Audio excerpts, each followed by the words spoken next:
আর বন্ধুরা, স্বাদ বদলের রান্নাঘর থেকে সবাইকে স্বাগত জানাচ্ছি। আজকে আমি একটু অন্যরকম একটি মিষ্টির রেসিপি নিয়ে এসেছি। এটিকে পিঠেও বলা যায়, কিন্তু একটু অন্য টাইপের।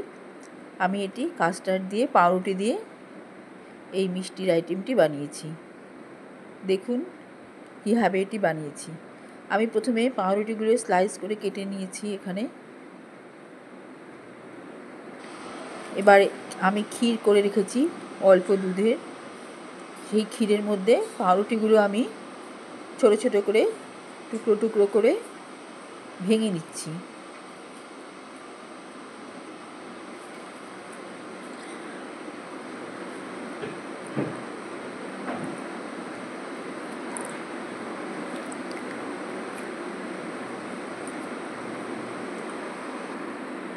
এইভাবে ভেঙে নিচ্ছি সম্পূর্ণ পাউরুটি। ভেঙে আমি যে ক্ষীরটার উপরে পাউরুটিগুলো ভেঙে রেখেছি, সেই ক্ষীরের সঙ্গে পাউরুটিটা ভালো করে চটকে মেখে নেব। আমি পুরো পাউরুটিটাই দিয়ে দিয়েছি, ধারগুলো ফেলে দেইনি, কেননা এমনিতে এটি মেখে নিচ্ছি আর পরে এটি নিজে থেকে সফট হয়ে যাবে। এভাবে আমি ক্ষীর দিয়ে পাউরুটি দিয়ে এখন মেখে নিচ্ছি।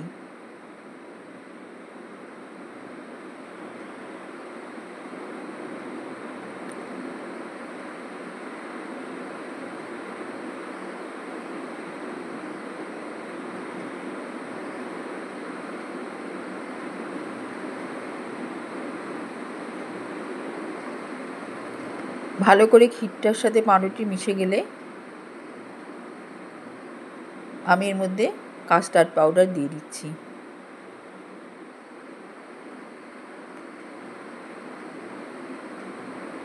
সবই প্রয়োজন মতো। এখানে কনডেন্স মিল্ক দিয়ে দিলাম। এবার কাস্টার্ড পাউডার, ক্ষীর, পাউরুটি, কনডেন্স মিল্ক সব আস্তে আস্তে মেখে নিচ্ছি।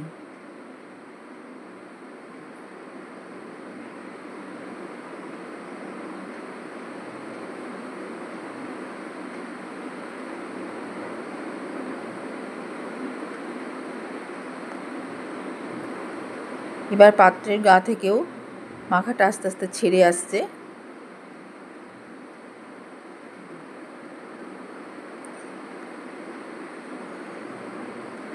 সামান্য চিনি,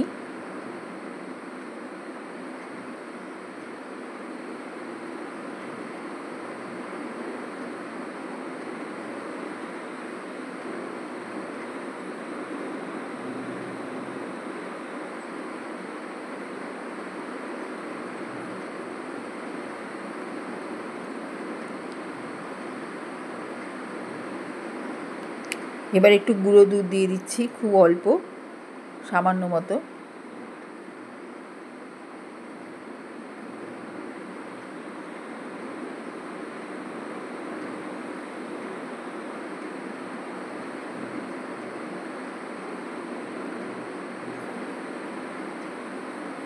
মাখতে মাখতে এটা আস্তে আস্তে নরম হতে থাকবে।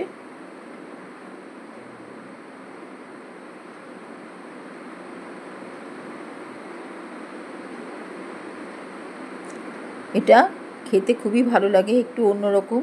কাস্টার্ড আমরা বিভিন্নভাবেই খেয়ে থাকি, কাজেই এটা একটু অন্যভাবেই বানালাম। নতুনত্ব, খেতেও খুব ভালো।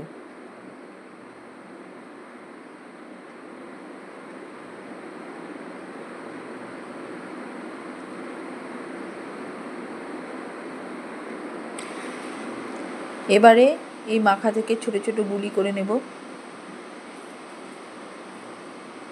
গুলি দিয়ে পরে পুলি তৈরি হবে।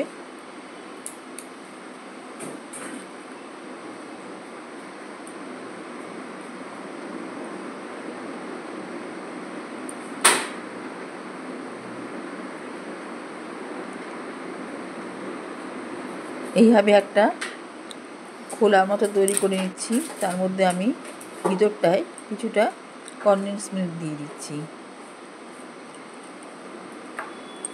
এই যে গুলিগুলির মধ্যে ভিতরে কনডেন্স মিল্ক দিয়ে মুখটা বন্ধ করে দিচ্ছি।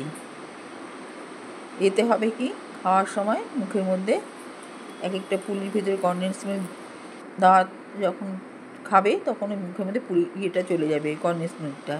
এইভাবেই পুলিগুলো তৈরি করে একটু শেপ দিয়ে নিচ্ছি।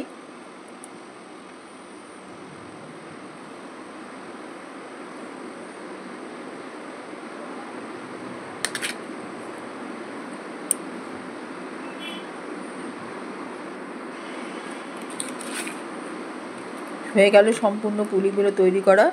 এবার একটু বাটার লাগিয়ে নিচ্ছি প্রতিটা পুলির গায়ে। এতে একটা বেশ তেল তেলে ভাব থাকবে আর নরম ভাব হবে। দুধের মধ্যে সিদ্ধ হওয়ার পরে এটা আস্তে আস্তে নরম হতে থাকবে।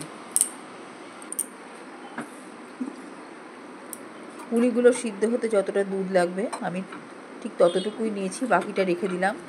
যদি লাগে আলাদাভাবে ফুটিয়ে এর সাথে মিশিয়ে দেবো।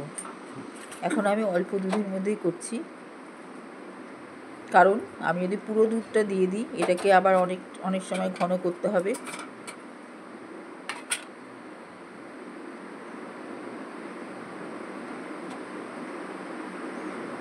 এইভাবে পুলিগুলো দিয়ে দিলাম দুধের মধ্যে, ফুটন্ত দুধে দিয়ে ঢাকা দিয়ে দিলাম।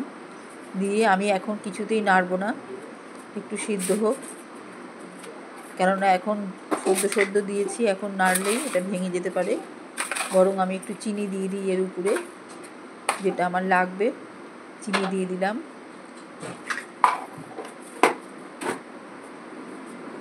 এদিকে ফুটতে থাকছে দুধের সঙ্গে পুলিগুলো, উপরে একটু চিনি ছড়িয়ে দিলাম আর সামান্য একটু নুন দিলাম।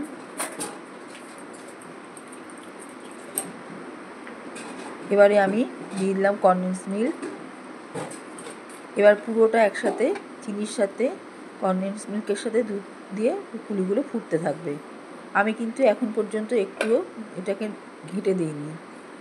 এখন এটা নিজে থেকে সিদ্ধ হলে এটা উপরে উঠে আসবে পুলিগুলো। ঘেঁটে দেওয়ার আমার কোনোই দরকার নেই, বরং ঘাঁটলে পরে ভেঙে যেতে পারে। এভাবেই নিজে থেকে সিদ্ধ হওয়ার পরে পুলিগুলো পুরো সিদ্ধও হয়ে গিয়েছে। এবার আস্তে করে একটু নেড়ে দিচ্ছি দুধটা, যাতে ওর ভিতরে ঢুকতে পারে। ওই জন্য আমি হালকাভাবে একটু ঘুরিয়ে দিচ্ছি, এক জায়গাতে না থেকে চারপাশে যেন দুধটা পুলিগুলোকে সেদ্ধ করতে পারে। এইভাবে আমি একটু হালকাভাবে নেড়ে নিলাম, আর এখন ঘাঁটবো না, সেদ্ধ হতে থাক। এবার আস্তে আস্তে দুধটা শুকিয়ে আসার পরে যে সরটা পড়বে সেটাকে আমি ভেঙে এর সাথে মিশিয়ে দেব। সেদ্ধ হয়েছে বলেই আস্তে আস্তে নরম হয়ে আসছে, জিনিসটা দেখে বোঝা যাচ্ছে। অপূর্ব খেতে লাগে, ভীষণ ভালো লাগে খেতে। এইভাবে জিনিসটা তৈরি হয়ে গেল। আমি একটুখানি এর মধ্যে মিশিয়েছিলাম, এই গুড় মিশিয়েছিলাম, সেটা ক্যামেরা বন্ধ হওয়াতে এটা আমার দেখানো হয়নি। সামান্য একটু গুড় এটায় কালারটা আনার জন্য দিয়েছি এবং টেস্টের জন্য সেটা আমি একটু পাটালি গুড় দিয়েছি। এবার পুলিটা থেকে দেখেই বোঝা যাচ্ছে কতটা সফট হয়েছে আর খেতেও তেমন সুন্দর। এর ভিতরে আছে কনডেন্স মিল্ক, কাজেই সব দিক দিয়ে একদম পারফেক্ট একটি পিঠের রেসিপি। অবশ্যই বানিয়ে খাবেন বাড়িতে।